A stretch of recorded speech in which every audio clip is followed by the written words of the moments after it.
കഴിഞ്ഞ ദിവസമാണ് ഇന്ത്യ ദക്ഷിണാഫ്രിക്ക ടെസ്റ്റ് പരമ്പരയിലെ രണ്ടാമത്തെയും അവസാനത്തെയുമായ ടെസ്റ്റ് മത്സരം അവസാനിച്ചത്. വെറും 2 ദിവസം കൊണ്ടാണ് ഇന്ത്യ ദക്ഷിണാഫ്രിക്ക പരമ്പരയിലെ അവസാന ടെസ്റ്റ് തീർന്നത്. വിജയം ഇന്ത്യയ്ക്കായിരുന്നു. രണ്ടാം ഇന്നിംഗ്സിൽ ജസ്പ്രീത് ബുംറ 6 വിക്കറ്റ് നേടിയ മത്സരത്തിൽ ഇന്ത്യ 7 വിക്കറ്റിന്റെ ഉജ്ജ്വല വിജയമാണ് നേടിയത്. മത്സരം 1.5 ദിവസത്തിൽ തീരുമ്പോൾ മത്സരത്തിൽ ഇന്ത്യക്ക് ജയിക്കാൻ വേണ്ടി വന്ന പന്തുകൾ വെറും 642 ആണ്. ഇന്ത്യയുടെ ഇന്നിംഗ്സ് പരിശോധിച്ചാൽ 46 റൺസ് നേടിയ വിരാട് കോഹ്ലിയാണ് ടോപ്പ് സ്കോറർ. ഈ മത്സരത്തിൽ നിരവധി റെക്കോർഡുകളും പിറന്നു. രണ്ടാം ഇന്നിംഗ്സിൽ ദക്ഷിണാഫ്രിക്കയുടെ എയ്ഡൻ മാർക്രം സെഞ്ചുറി നേടിയെങ്കിലും മറ്റ് ബാറ്റർമാർക്ക് തിളങ്ങാനായില്ല. അങ്ങനെ ചരിത്രത്തിലെ ഏറ്റവും ഹ്രസ്വമായ ടെസ്റ്റിൽ ഇന്ത്യ ജയം സ്വന്തമാക്കി. ഇതോടെ 2 മത്സരങ്ങളടങ്ങിയ ടെസ്റ്റ് പരമ്പര 1-1 സമനിലയിൽ കലാശിച്ചു. വിദേശ പിച്ചിൽ നേടിയ ഈ ജയത്തോടെ ലോക ടെസ്റ്റ് ചാമ്പ്യൻഷിപ്പ് പോയിന്റ് നിലയിൽ ഇന്ത്യ 1ാം സ്ഥാനത്ത് എത്തി.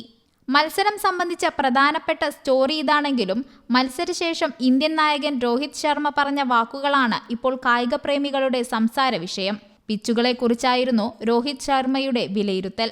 മത്സരശേഷമുള്ള മാധ്യമ സമ്മേളനത്തിൽ രോഹിത് ശർമ്മ പറഞ്ഞ വാക്കുകൾ ഇങ്ങനെയാണ്: ഇന്ത്യയിലെ പിച്ച് ടേൺ ചെയ്താൽ അത് പ്രശ്നം, എന്നാൽ വിദേശ പിച്ചുകളെക്കുറിച്ച് ആർക്കും പരാതിയില്ല എന്നായിരുന്നു രോഹിത് ശർമ്മ പിച്ചുമായി ബന്ധപ്പെട്ടുള്ള ചോദ്യത്തിന് മറുപടിയായി പറഞ്ഞത്.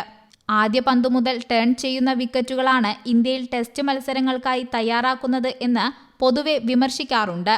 എന്നാൽ ദക്ഷിണാഫ്രിക്കയിലെയും ഇംഗ്ലണ്ടിലെയും ഓസ്ട്രേലിയയിലെയും വെസ്റ്റ് ഇൻഡീസിലെയും ഒക്കെ പുല്ല് നിറഞ്ഞ ബൗൺസി ട്രാക്കുകൾ മത്സരത്തിലെ ആദ്യ ദിനം മുതൽ തന്നെ അപ്രതീക്ഷിത ബൗൺസും സ്പീഡും ബൗളർമാർക്ക് നൽകുന്നുണ്ട്.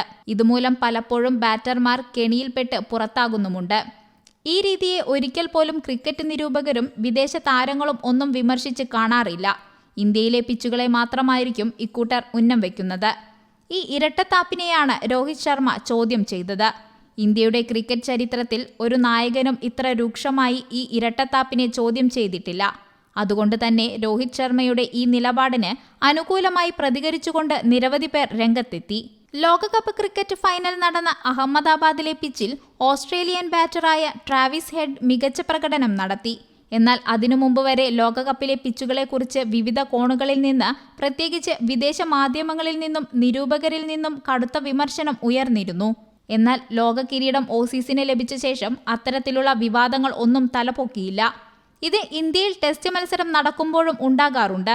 രോഹിത് ശർമ്മ പറഞ്ഞതിൽ കാര്യമുണ്ട്. ഇതുവരെ ആരും പറയാൻ ധൈര്യപ്പെടാതിരുന്ന ഒരു കാര്യം ഉറക്കെ പറഞ്ഞ രോഹിത് ശർമ്മയ്ക്ക് കയ്യടി നൽകേണ്ടതാണ്. ഏതൊരു രാജ്യവും തങ്ങളുടെ സാഹചര്യങ്ങൾക്കനുസരിച്ച് പിച്ച് ഒരുക്കാറുണ്ട്. അതിൽ തെറ്റില്ല.